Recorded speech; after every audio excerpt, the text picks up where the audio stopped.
Buenos días, hermanos. Vamos al Salmo 67 en nuestras Biblias.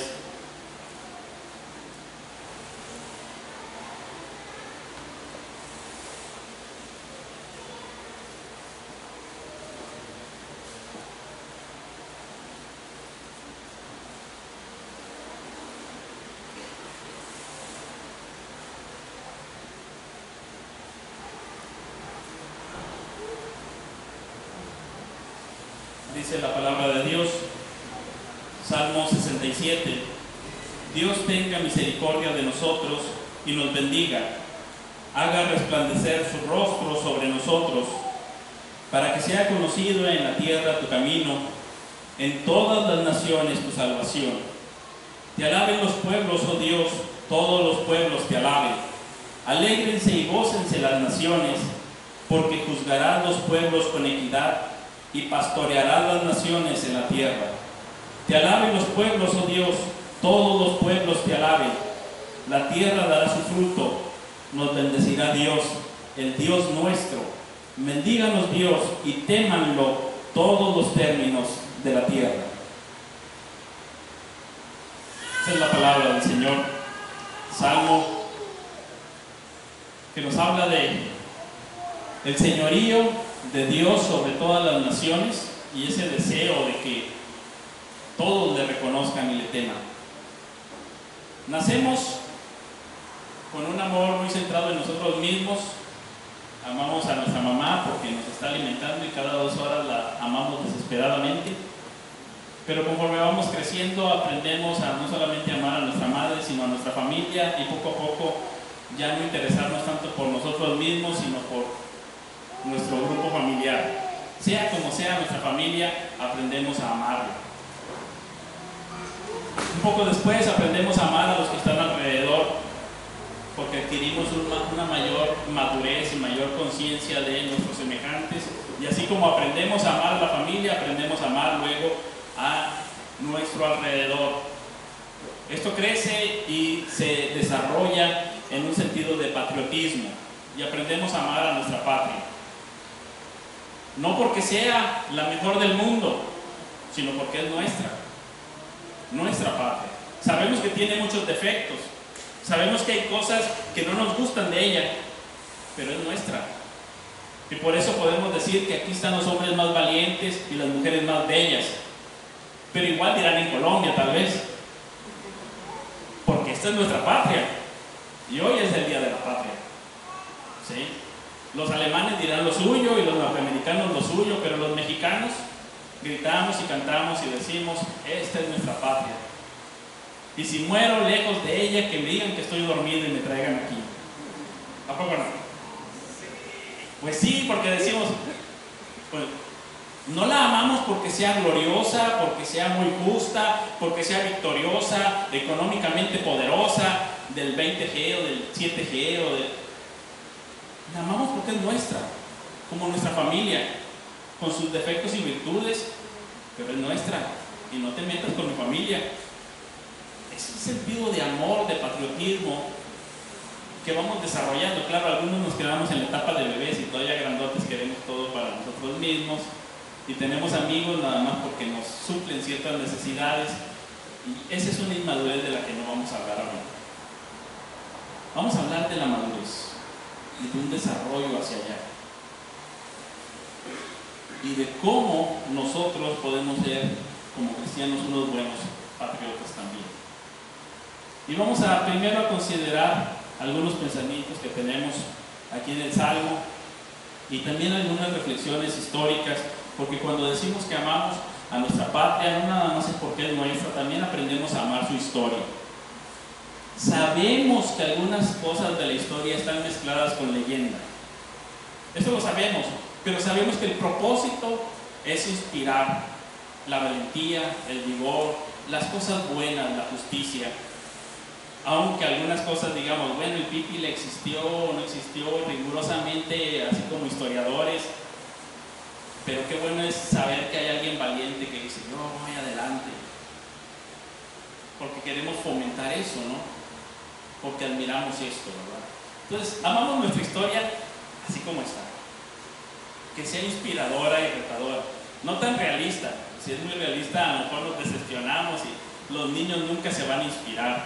Y no tendríamos el arco nosotros aquí en Madero con Pino Suárez, que dice: a la pléyade excelsa de gloriosos héroes que ofrendaron su vida por legarnos patria. Uno lo lee, se le enchina la piel y dice: ¡viva México! Porque ese es el patriotismo que tenemos. Así que amamos nuestra historia así como está. Y queremos el bien de nuestra nación, porque también sabemos que hay algunas cosas que no están bien. Y aquí hay algo que nos dice el salmista, que él desea, no solamente para su nación, sino para todas las naciones, que es una expresión del deseo de Dios. Y dice: Dios tenga misericordia de nosotros y nos bendiga, haga resplandecer su rostro sobre nosotros. Bueno, primero está nada más enfocado en nosotros. Ahí está Él, al centro. Nosotros, no seremos muchos, no seremos los mejores, pero somos nosotros. Que el Señor nos bendiga a nosotros, que haga resplandecer su rostro sobre nosotros. Esta es la bendición sacerdotal que tenemos en Números capítulo 6, versículos 24 al 26. La bendición de Dios es que Él te vea con bondad, que su rostro resplandezca, es que Él te vea con amor. Esa es la bendición. Lo único que quiero, Dios, es que me veas con amor.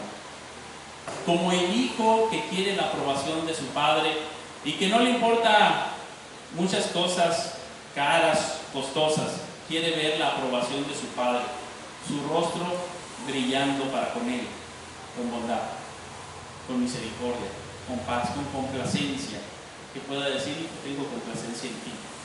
No sabes cuánto tengo complacencia, disfruto, me gozo contigo. Esa es la bendición que está pidiendo, pero con un propósito muy importante, y aquí lo va a reiterar, y dice: para que sea conocido en la tierra tu camino, en todas las naciones tu salvación. Que Dios me bendiga, nos bendiga, para que otras naciones también te conozcan, para que otras naciones también puedan tener esa bendición y te alaben los pueblos, oh Dios, todos los pueblos te alaben. Que otros pueblos también te alaben. Y luego dice que se alegren, no solamente que le alaben, sino que sea una alabanza con una alegría exultante, con una alegría a lo máximo, como cuando en las fiestas se grita ¡viva México! Imagínense que en el Zócalo, ¡viva México!, diría ¡viva Cristo! Con toda la alegría y con todo el ánimo mexicano ahí, acompañado de cohetes y mariachis y colores y luces y demás. Dice: eso es lo que quiero, que te alaben con una alegría exultante, a más no poder, porque tú juzgarás a los pueblos con equidad y pastorearás las naciones en la tierra. Es decir, esta imagen del juez o del pastor es que tú eres el rey soberano. Es decir,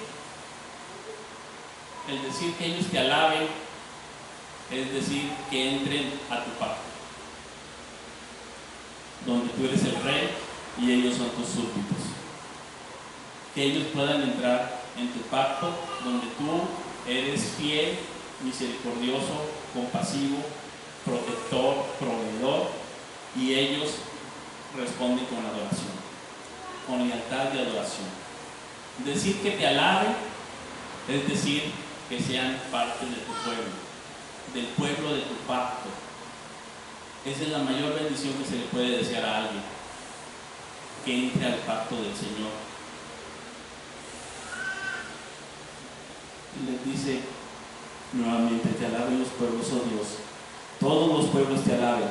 La tierra dará su fruto, nos bendecirá Dios, el Dios nuestro. Bendíganos Dios y témanlo todos los términos de la tierra.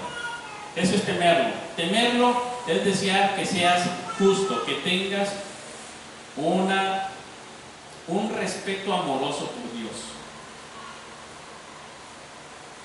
Que la otra persona o que la nación toda se aleje de la idolatría. Que lo teman los términos de la tierra es que busquen la santidad. Que lo teman los términos de la tierra es que sean fieles al pacto, amándolo a Él por encima de todas las cosas y a su prójimo como a sí mismo. Eso es lo que les desea. Témanlo todos los términos de la tierra. Si nosotros lo cambiáramos aquí y diríamos, bueno, ¿qué le deseamos a México? A nuestra gran nación, con todos los mexicanos que estamos aquí dentro, aunque no nos quiera Trump o lo que sea, ¿verdad? Eso no nos importa. De frontera a frontera, ¿qué le desearíamos?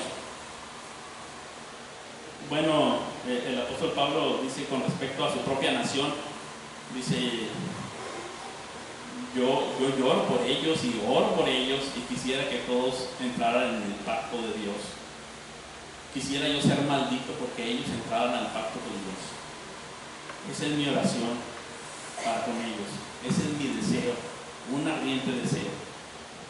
¿Cuál sería nuestro deseo para con nuestra nación? Hace meses o tal vez más de un año, platicando en las redes sociales, ya ven que estaba pues el proceso electoral en marcha y todo esto. Entonces alguien ponía ahí algo de política, alguien más respondía, luego yo ponía un comentario y así había algún intercambio de opiniones políticas. Y luego un hermano pone, ninguno que milita se enreda en los negocios de la vida con tal de agradar a aquel que lo tomó por soldado. Y le escribo yo, mira qué interesante pasaje. ¿Y qué quiere decir y cómo lo aplicas? Silencio, como 3 días no volvió a escribir en Facebook hasta que dijo, a lo mejor ya se le olvidó. Porque tenemos aquí 2 posturas. Una postura es, el cristiano no tiene que ver nada tiene que ver con este mundo, ni con la política, ni con nuestra nación, ni con el patriotismo, y simplemente lo que tiene que hacer es como que encerrarse en algún lugar, iba a decir, debajo de una mesa, bajo un almud, pero ustedes ya saben la similitud de esa, ¿verdad? Lo que uno tiene que hacer es encerrarse debajo de una cama y no tener nada que ver, porque nosotros no somos de este mundo, nuestra ciudadanía está en los cielos y de allá esperamos al Señor, y nosotros no somos ni mexicanos. Y la otra postura es decir, bueno, tenemos pasajes muy claros que dicen que somos la primera postura sería muy sencilla. Lo malo es que tenemos pasajes que nos dicen que somos la luz, ¿verdad? Y que somos sal. Y tenemos pasajes que nos dicen que pues tengamos algún tipo de trato con nuestras autoridades y que le demos al César lo que es del César. Algunos usan esto para decir, ya ven, nosotros no tenemos nada del César, nos vamos, pero en realidad sí tenemos algo con el César. Entonces, ¿cómo ser buenos patriotas? ¿Cómo hacerle un bien a la nación? Quisiera leer alguna porción de una tesis que escribí hace tiempo, porque quisiera que pudiéramos llegar a la conclusión de 2 cosas. Una, que para ser un buen patriota tenemos que ser cristianos maduros o cristianos que van a la madurez. Y 2, para ser un buen patriota tenemos que evangelizar. Y es el mayor bien que le haremos a nuestra nación. Así que voy a permitirme leer brevemente unas secciones. La iglesia está llamada a desarrollar su ministerio en esta cultura. Ha de entrar en medio de la sociedad con una visión cristiana del mundo, aunque también al mismo tiempo recibe cierta influencia de ella. Pero aunque el enfoque de la iglesia y de su ministerio puede ser la ciudad e impactar a la comunidad, tiene que tener mucho cuidado de que esta no sea su principal motivación. De otro modo puede terminar perdiéndolo todo, como lo ilustra Stevenson en su mirada a través de C.S. Lewis. Dice, si amamos nuestra sociedad y verdaderamente queremos hacerle un bien, lo primero es no amarla sobre todas las cosas. Cada vez que preferimos un bien de segundo orden por sobre uno mayor, o un bien parcial por un bien total, perdemos también el bien menor o parcial por el cual habíamos hecho el sacrificio. Como también Agustín de Hipona, citado por Stevenson, lo considera en su obra de Libre Arbitrio, que el pecado es el amor desordenado, fundamentalmente amar a las criaturas antes que al Creador. Es decir, quizá la sociedad actual quedará impactada por la Iglesia cuando a la Iglesia le importe algo más que impactar a la ciudad, como por ejemplo glorificar a Dios como un bien mayor, vivir para Él y disfrutar de su comunión. Esto es un ministerio desarrollado teocéntricamente antes que centrado en el ser humano y sus dilemas. Me detengo aquí un poco para comentar. El amor tiene un orden y tiene prioridades, y el amor a la nación no puede ser de prioridad máxima, aunque nuestros gobernantes nos van a decir lo contrario, van a decir la patria es primero, ¿verdad? Pero en el orden de prioridades no podemos elegir un bien de segundo nivel y ponerlo en primer lugar, porque entonces lo vamos a perder. Y creo que por ahí C.S. Lewis dice que ese amor se va a convertir en un demonio. No lo ampliaré, ustedes lean por ahí los 4 amores de C.S. Lewis, está muy sencillo y muy clara su lectura. Pero nosotros le haremos un bien a nuestra nación cuando la amamos en su debido orden, buscando primeramente el reino de Dios y su justicia, que es algo de primer orden, y entonces como segundo orden la nación. Y eso va para con todo, y nos lo ilustra también muy bien Salomón en Eclesiastés cuando dice: yo busqué como primer lugar el gozo, la alegría, el disfrute y los placeres, y lo perdí todo, y encontré que era vanidad, aflicción de espíritu, algo pesado. Y yo busqué entonces como primer lugar poner en lugar de primer orden mi afecto en todo el estudio, y también el estudio fue pesado, vanidad y aflicción de espíritu. Y puse en primer lugar entonces en mi vida el enfocarme en mi familia, en mi esposa. Y ustedes van a leer ahí todo Eclesiastés, cómo también busquen el trabajo, esa satisfacción, en la ayuda al prójimo, etc. Y solamente al final ya dice, esa es la conclusión. En primer lugar tiene que estar Dios. Teme al Señor, eso es el todo del hombre. ¿Quiere decir que eso es lo único? No. Quiere decir que eso es lo primero. Y que amando al Señor, entonces se disfruta de la familia. Amando al Señor, entonces se disfruta de los bienes que Él nos otorga en esta vida. Amando al Señor, entonces se disfruta de los estudios, del trabajo, de la familia, de la patria. Pero teniéndolo siempre en ese orden. Primeramente, Dios.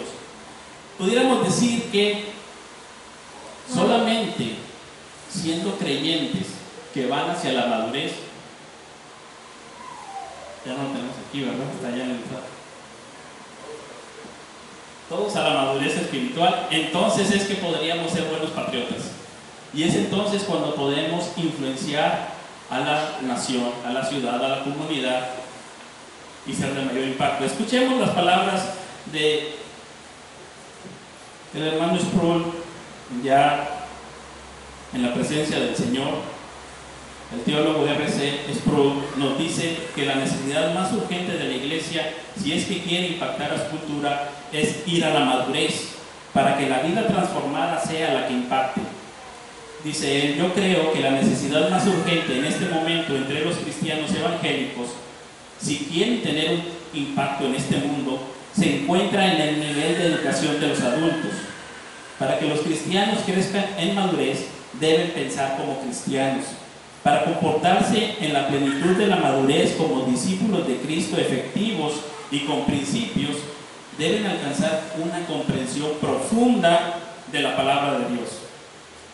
Yo creo que la Biblia hace resonar este sentimiento una y otra vez en los numerosos pasajes que nos exhortan a ser maduros en nuestro entendimiento. Si queremos tener un impacto en nuestra cultura, debemos ser espiritualmente maduros. Permítanme decirlo así: Los niños no provocan mucho impacto en la transformación de una nación. Ellos no crean los valores y las estructuras de la nación en que vivimos. Creo que nos deja una tarea espiritual pendiente. Debemos alcanzar la adultez como cristianos antes de que podamos tener alguna clase de impacto significativo sobre la cultura. R.C. Sproul, qué buena pregunta de Tyndale. ¿Qué está diciendo?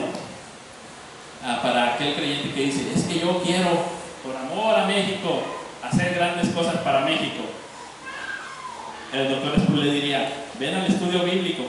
No, yo quiero hacer algo por México. Crece a la madurez, sirve al Señor. No, yo quiero hacer algo por mi nación, algo que impacte. Ve a la madurez como cristiano, diría el doctor Sproul. Entonces, estarás en la capacidad para impactar esta ciudad. ¿Por qué me la voltearon así? Yo nada más quería gritar viva México y algunas pancartas y una que otra marcha. Eso es más sencillo, ¿verdad? También lo podemos hacer si alguien gusta. Somos mexicanos libres, ¿verdad? Pero ¿realmente quieres impactar esta nación? Ama a Dios con todo tu corazón. Entrégate a Él con todas tus fuerzas, con toda tu mente. Bendíganos Dios, que haga resplandecer su rostro sobre nosotros para impactar a nuestro México. Entonces primero yo me desarrollo en esta comunidad del pacto, en una fidelidad al pacto. Y ser fieles al pacto en el Salmo es ser justos. Ser justos es adorar al Señor, quitar la idolatría, caminar con Él en santidad. Ese es el camino.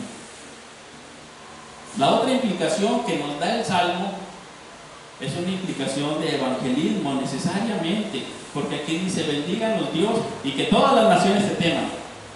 ¿Y cómo va a suceder eso? A ver, como que si lo vamos platicando, ¿cuál sería? El deseo está muy bien, que todo México alabe a Cristo con alegría, que todo México resuene a la palabra de Cristo, la acepte, la reciba. Eso suena muy bien, pero ¿y cómo funciona eso en la práctica? ¿Qué tendríamos que hacer? Digo, porque yo puedo cantar y decir, bueno, el Salmo 67, Señor, que todo México te tema y que te alabe todo el pueblo, sí, que te alabe. Y unos amén y aleluyas. Y ya me voy a mi casa. Pero si realmente yo deseo eso para mi nación, debe de arder algo más en mi corazón, como para poder llevar el Evangelio, porque Dios usa medios ordinarios para llevar a cabo su plan, y me seréis testigos. Y vamos a usar medios ordinarios como tú y como yo, ¿verdad? Quiero leer brevemente una reseña del capitán Brenton.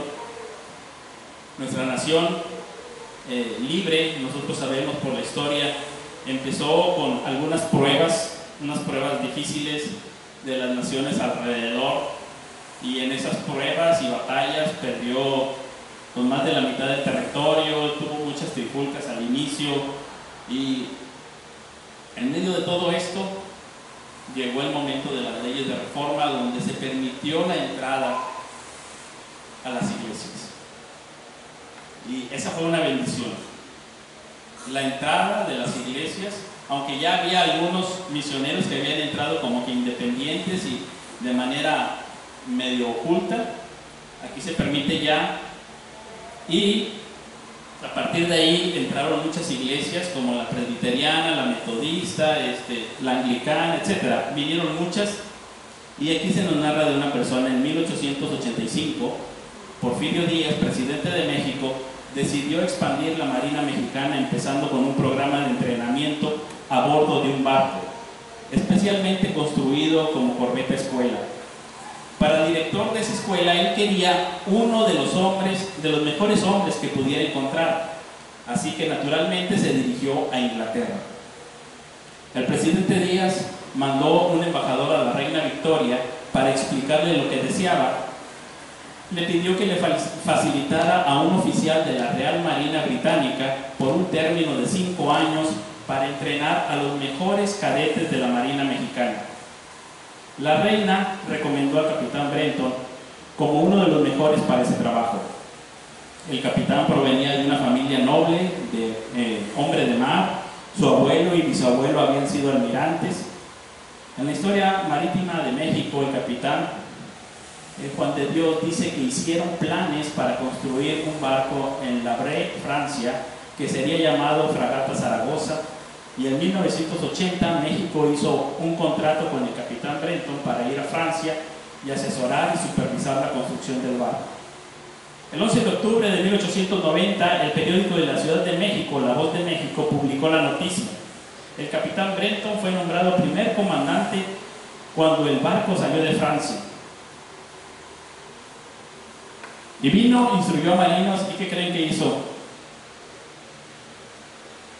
el comandante para tener a los mejores?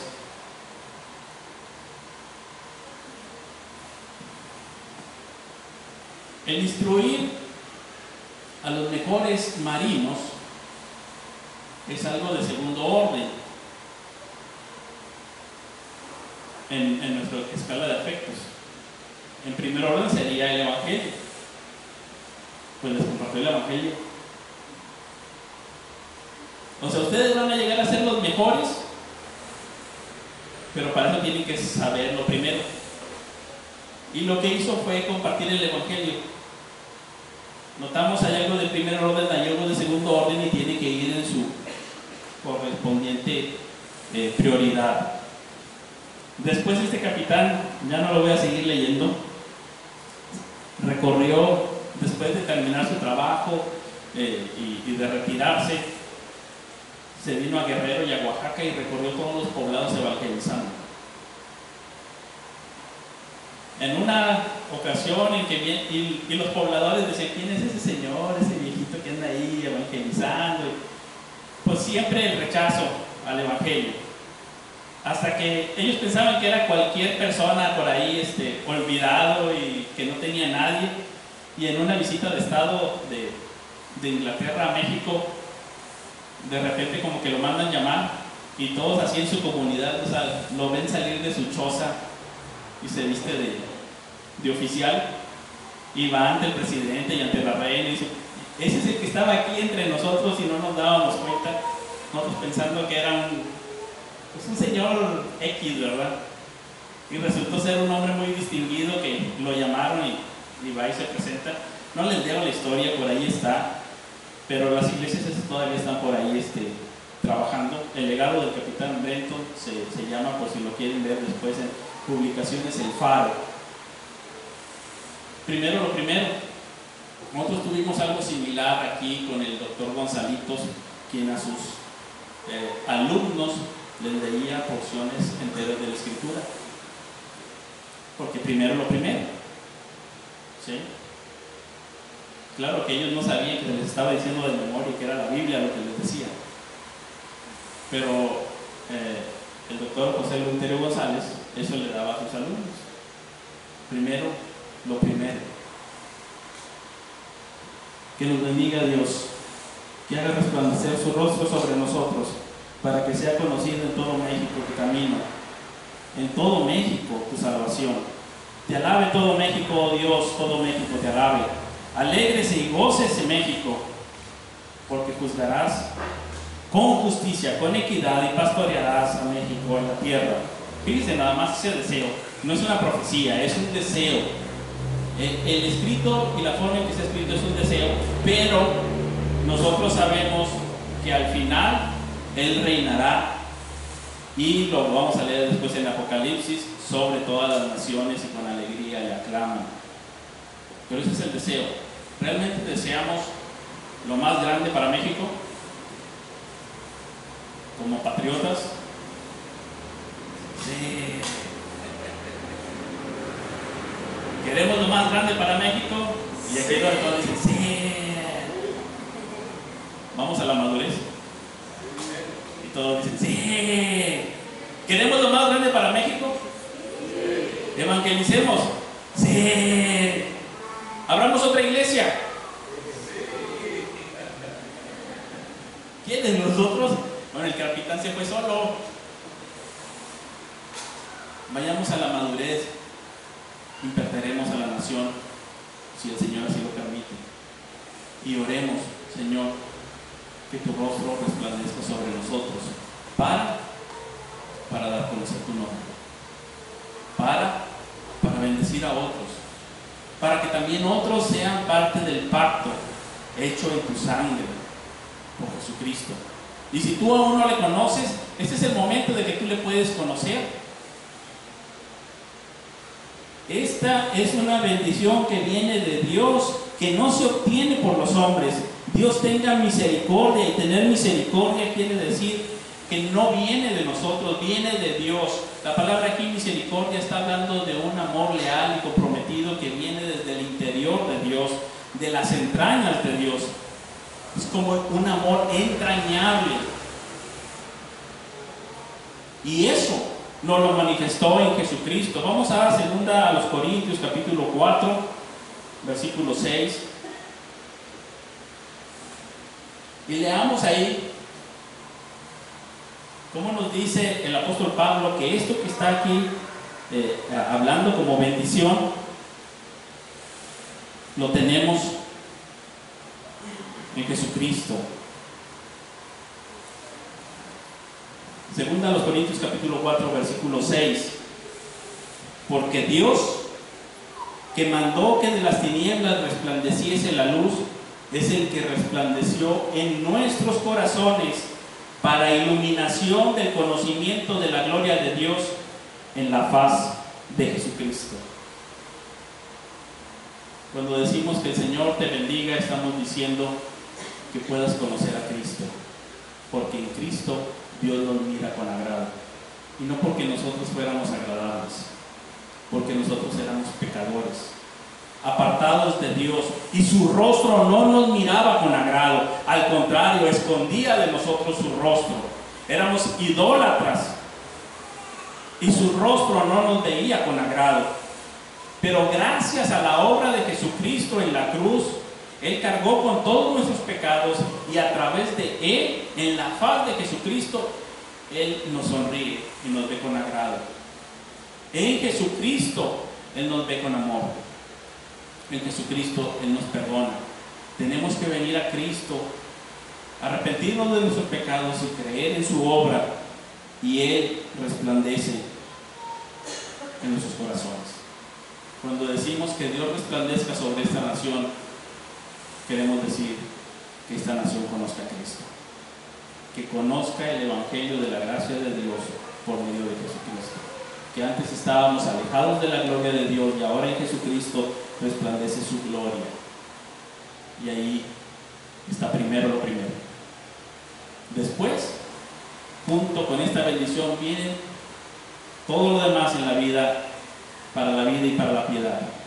En Cristo somos bendecidos para esta vida y para la futura abundantemente. Pero primero, lo primero, el Señor. Vamos a orar. Gracias, Señor. Gracias por tu grande amor. Gracias, Señor, te damos, porque siendo nosotros lejanos, tú nos has hecho parte de tu pueblo. Tú has mostrado tu misericordia para con nosotros y has hecho resplandecer tu rostro para con nosotros en Jesucristo. Ayúdanos, Señor, como iglesia, a amarte con todo el corazón, a amarte con todas nuestras fuerzas, a amarte por encima de todo, en primer lugar, y amar a nuestro prójimo, a nuestro alrededor. Que podamos ser fieles a ti, que podamos ser fieles a ti yendo a la madurez, yendo en santidad, en unidad. Que podamos ser fieles a ti, Señor, en el evangelismo, compartiendo tu palabra, tu glorioso evangelio, para que otros te conozcan. Que podamos llevar el conocimiento de Jesucristo a otros a nuestro alrededor y a nuestros propios hijos. Que, Señor, así podamos ser bendecidos por ti en todo, teniéndote a ti como el principal motivo de nuestra alegría y en segundo lugar, el tener esta patria.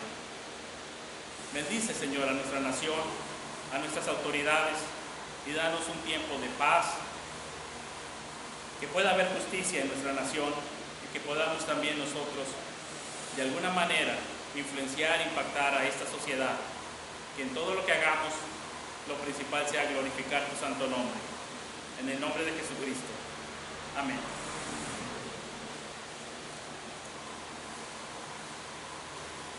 Bueno, este micrófono ya no quería que hablara nada yo.